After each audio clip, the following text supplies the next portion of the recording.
Oh, ini menyangkut persoalan sikap dan perbuatan hukum seseorang, sehingga kan dipandang sangat perlu karena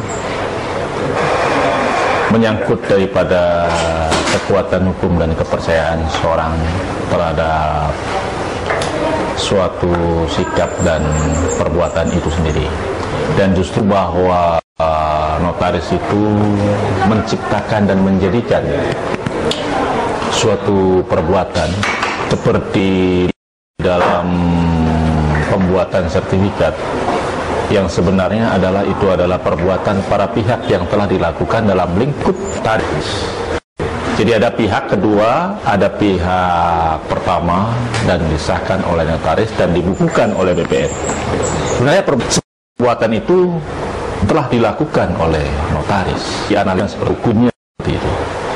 Kalau BPN itu ya hanya sifat pengadministrasian dan pengkodifikasian saja. Segala sesuatu seseorang butuh keyakinan, baik dalam transaksi jual beli atau bisnis atau suatu perjanjian atau apapun. Karena ada istilah bahwa perjanjian atau ikatan tanpa notaris adalah suatu ikatan yang di bawah tangan yang tidak bisa dipertanggungjawabkan di mata hukum.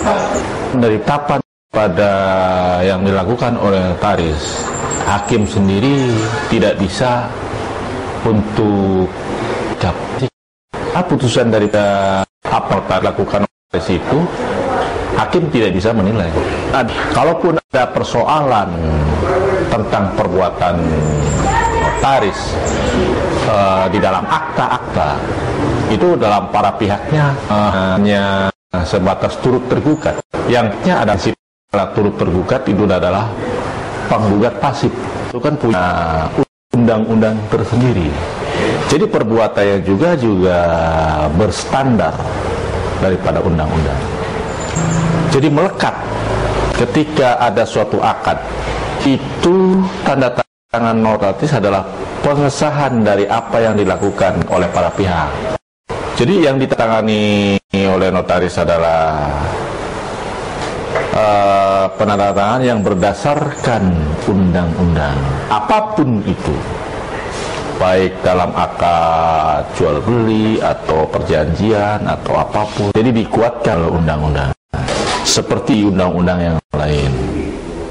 Advokat juga punya undang-undang tersendiri, notaris juga punya undang-undang tersendiri, kepolisian juga undang-undang tersendiri yang mempunyai kewenangan dan ruang lingkup kinerja masing-masing. Seorang notaris adalah seorang yang ahli hukum, yang tentunya siapapun yang menghadap kepada notaris tentunya berdasarkan syarat-syarat tertentu yang telah dipersyaratkan oleh notaris untuk dapat ditandatangani oleh notaris itu sendiri, tentang kelengkapan KTP, KK, dan para pihak yang harus menghadap, tentang penyelesaian daripada sistem yang harus ditandatangani seperti pembayaran pajak, jual beli apa dan lain sebagainya, untuk diajukan ke kodifikasi sertifikat. Notaris itu lebih jeli Pak terhadap hal-hal persoalan seperti itu. Biasanya itu dimasukkan dalam pasal-pasal tertentu, bila mana seperti dalam suatu akte jual beli suatu benda yang tidak bergerak, bila mana akta ini diajukan ke BPN dan oleh BPN tidak menolak maka perjanjian akad jual beli dianggap tidak ada, dibatalkan demi hukum. Karena itu menyangkut hukum itu kan ada kekuatan dan ada kelemahan di sana. Notaris adalah seorang yang jeli dan lihai terhadap hukum. Dan di sini dibutuhkan notaris adalah harus seorang yang adil Pak. Netral dalam artian kalau salah satu pihak seperti penitipan suatu sertifikat, menyerahkan 2 orang, pengambilan juga 2 orang. Jadi tidak bisa salah satunya mengambil. Nggak boleh. Justru di situ saling menjaga. Karena notaris juga adalah seorang yang amanah, Pak. Biasanya kalau tentang persoalan notaris itu, Pak,